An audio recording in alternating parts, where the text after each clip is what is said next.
ದಿನೇಶ್ ಅವರು ಮಂಡ್ಯದಿಂದ ಕರೆ ಮಾಡಿದ್ದಾರೆ. ನಮಸ್ತೆ ದಿನೇಶ್ ಅವರೇ. ನಮಸ್ತೆ. ಯಾರ ಬಗ್ಗೆ ಕೇಳಬೇಕಾಗಿತ್ತು? ಸರ್, ನಮ್ಮ ಮಗನ ಬಗ್ಗೆ ಕೇಳಬೇಕಿತ್ತು ಮೇಡಮ್. ಹುಟ್ಟಿದ ದಿನಾಂಕ, ಸಮಯ ತಿಳಿಸಿ. ಹುಟ್ಟು ದಿನಾಂಕ 18/3 2003. ಸಮಯ 5:40. 5:40 ಬೆಳಗ್ಗೆನಾ? ಬೆಳಗಿನ ಜಾವ. ಏನ್ ಪ್ರಶ್ನೆ ಇತ್ತು?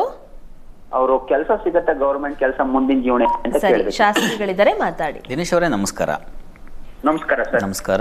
ಕೆಲಸ ಸಿಗುತ್ತಾ ಅಂತ ಪ್ರಶ್ನೆ ಅಲ್ವಾ? ಈಗ ಅವರಿಗೆ ಕುಜರಾಹು ಸಂಧಿಶಾಂತಿ ಕಾಲ ಇದೆ. ದಯವಿಟ್ಟು ಆ ಸಂಧಿಶಾಂತಿ ಮಾಡಿಸಿ. 26 ಜನವರಿ ನಂತರದಲ್ಲೇ ಅವರಿಗೆ ರಾಹುವಿನ ಒಂದು ಕಾಲ ದಶೆ ಪ್ರಾರಂಭವಾಗುತ್ತೆ. ರಾಹು ಇರತಕ್ಕಂಥದ್ದು ಇವರಿಗೆ ಚತುರ್ಥ ಸ್ಥಾನದಲ್ಲಿ, ಶುಕ್ರ ಕ್ಷೇತ್ರದಲ್ಲಿ. ಅವರಿಗೆ ಗೌರ್ಮೆಂಟ್ ಜಾಬ್ ಸ್ವಲ್ಪ ಕಷ್ಟ ಇದೆ, ಆದರೆ ಬೇರೆ ಅನುಕೂಲ ಇದೆ.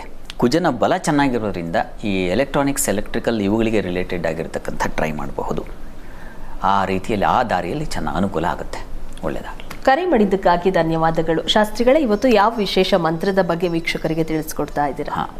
ಒಂದು ಸೌಭಾಗ್ಯಪ್ರದವಾದ ಮಂತ್ರ ಗಮನಿಸೋಣ. ಹೆಣ್ಣು ಮಕ್ಕಳಿಗೆ, ಸ್ತ್ರೀಯರಿಗೆ ಮನೆಯಲ್ಲಿ ಪ್ರತಿ ದಿವಸ ಹೇಳ್ಕೊಳ್ತಕ್ಕಂಥದ್ದು. ಆ ಮಂತ್ರವನ್ನು ಗಮನಿಸಿ.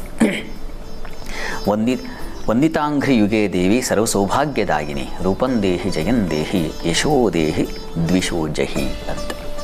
ಇದು ಅಮ್ಮನವರ ಮಂತ್ರ. ಲಲಿತಾ ಪರಮೇಶ್ವರಿ, ವಸ್ತುತಃ ಇದು ದುರ್ಗಾ ಸಪ್ತಶತಿಯಲ್ಲಿ ಬರತಕ್ಕಂಥದ್ದು. ಅಲ್ಲಿ ಆಕೆಯೂ ಕೂಡ ಲಲಿತಾಂಬಿಕೆಯೇ. ಈ ಜಗದ್ವ್ಯಾಪಕ ಆಕೆ ಎಲ್ಲ ಸ್ವರೂಪದಲ್ಲೂ ಕಾಣಿಸ್ಕೊಳ್ತಾಳೆ. ಹೀಗಾಗಿ ಸರಸ್ವತಿನ ಅಥವಾ ಮಹಾಲಕ್ಷ್ಮಿನ, ಕಾಳಿನ, ಹೀಗೆಲ್ಲ ಯೋಚನೆ ಮಾಡಬೇಕಾದಿಲ್ಲ, ಎಲ್ಲವೂ ಆಗಿದ್ದಾಳೆ ಆಕೆ. ಈ ಮಂತ್ರ ಹೇಳ್ಕೊಳ್ಳೋದ್ರಿಂದಾಗಿ ಸರ್ವ ಸೌಭಾಗ್ಯದಾಗಿನಿ ಅಂತ, ಎಲ್ಲ ಬಗೆಯ ಸೌಭಾಗ್ಯಗಳು ನಮ್ಮ ಬಳಿಗೆ ಬರ್ತದೆ ಆಕೆಯ ಅನುಗ್ರಹದಿಂದ ಅಂತ. ಇದನ್ನು ಮಾಡಿ ಕನಿಷ್ಠ 28 ಬಾರಿ ಹೇಳಿಕೊಂಡ್ರೆ ಬಹಳ ಒಳ್ಳೆಯದು. ಇದರ ಫಲ ತಗೋತೀರಾ. ಸರಿ ಶಾಸ್ತ್ರಿಗಳೇ, ಇವತ್ತಿನ ಕಾರ್ಯಕ್ರಮದಲ್ಲಿ ಇಡೀ ವಾರದ ವಿಶೇಷತೆ ಹಾಗೆ 12 ರಾಶಿಗಳ ಫಲಾಫಲ ಇಡೀ ವಾರ ಯಾವ ರೀತಿಯಾಗಿದೆ ಅನ್ನೋದರ ಬಗ್ಗೆ ತಿಳಿಸ್ಕೊಟ್ರಿ. ಹಾಗೆ ಕರೆ ಮಾಡಿದಂತಹ ವೀಕ್ಷಕರಿಗೆ ಸಲಹೆ, ಸೂಚನೆ, ಪರಿಹಾರಗಳನ್ನು ಸೂಚಿಸಿದ್ರಿ. ಧನ್ಯವಾದಗಳು.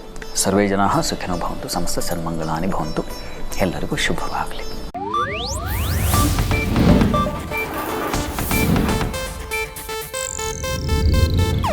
ಇದು ಏಷ್ಯಾನೆಟ್ ನ್ಯೂಸ್ ನೆಟ್ವರ್ಕ್ ಪ್ರಸ್ತುತಿ.